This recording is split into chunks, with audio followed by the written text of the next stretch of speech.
นอายจำต้องหลีกทางให้น้องเดินไป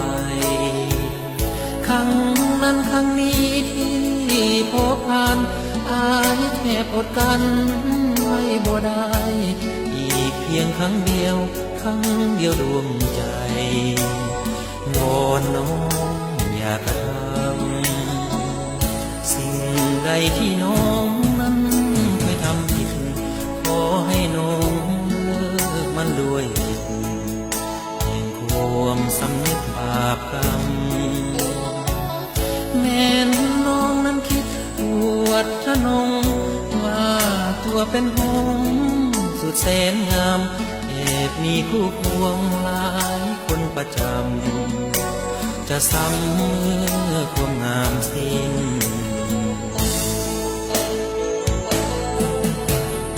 อายอยู่คงกับน้องด้วยใจก็ควรเอาใจเลิกไป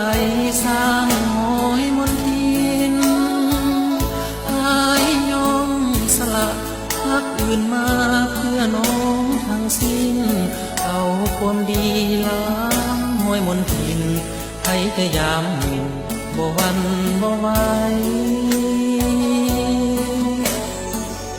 อีกเพียงหนึ่งครั้งถ้า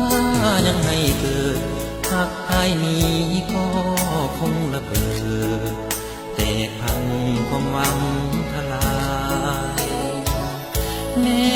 น้องรักแท้จงคิดดูแอบไปมิสู้บาปเท่าใดแต่มันแล้วมาอายยอมอภัยแต่นี้ต่อไปขอ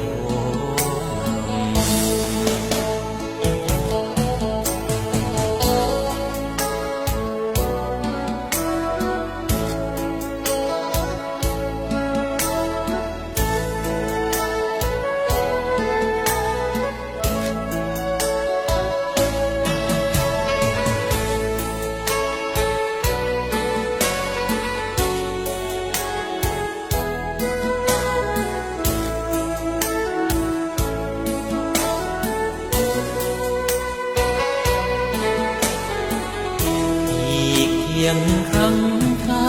ยังให้เกิดหักอายนี้ก็คงระเบิดแต่พังความหวังทลายแม่น้องรักแท้จงคิดดูแอบไปไม่สู้บาปเท่าใดแต่มันแล้วมา